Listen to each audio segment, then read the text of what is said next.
மன்னன் பிலிப் உப்பரிகையிலே நின்று தங்க காசுகளை வாரி வாரி இறைக்கின்றான். கடைசி மனிதனுடைய கையிலே காசு கிடைக்கும் வரை. என்ன மன்னன் இவ்வளவு மகிழ்ச்சியா இருக்காருன்னு எல்லாரும் கேட்கிறான். தங்க காசை வாரி இறைக்கிறானே. மந்திரி சொல்றான், அலெக்சாண்டர்னு ஒரு புள்ள பிறந்துட்டான், ஆண் குழந்தை, அதனால மகிழ்ச்சியா இருக்காரு.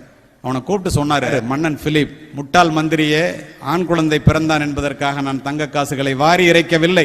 அரிஸ்டாட்டில் என்ற ஒரு ஆசிரியன் வாழுகின்ற காலத்திலே அவனிடம் படிக்க வைப்பதற்கு ஒரு பிள்ளை பிறந்து விட்டானே என்று தங்க காசுகளை வாரி இறைக்கின்றேன். ஒரு நல்ல பள்ளிக்கூடம்னா எப்படி இருக்கணும்னு அரிஸ்டாட்டில் சொல்றான். பள்ளிக்கூடத்துல 2 மணி அடிக்குதா, மாலையில மணி அடிச்சோன்னு அந்த பிள்ளைங்க எல்லாம் எவ்வளவு மகிழ்ச்சியா பள்ளிக்கூடத்தை விட்டு வெளியில ஓடுறாங்களோ, காலையில மணி அடிக்கும் போது அந்த பிள்ளைகள்லாம் அவ்வளவு மகிழ்ச்சியா உள்ள ஒடியாந்தா அந்த பள்ளிக்கூடம் தான் பள்ளிக்கூடம் என்று அரிஸ்டாட்டில் கூறுகின்றான். கல்லுக்குள் இருக்கின்ற சிற்பத்தை செதுக்கி செதுக்கி எப்படி சிற்பத்தை வெளிக்கொண்டு வருகிறார்களோ, இந்த மாணவர்களிடம் இருக்கின்ற அழுக்குகளை, குறைகளை சிறிது சிறிதாக போக்கி மாணவர்களை வளர்த்தெடுக்க வேண்டிய பொறுப்பு உங்களுடைய கையிலே இருக்கின்றது. பள்ளிக்கூடத்தினுடைய வகுப்பறைகள் தாயினுடைய கருவறைகள் போன்ற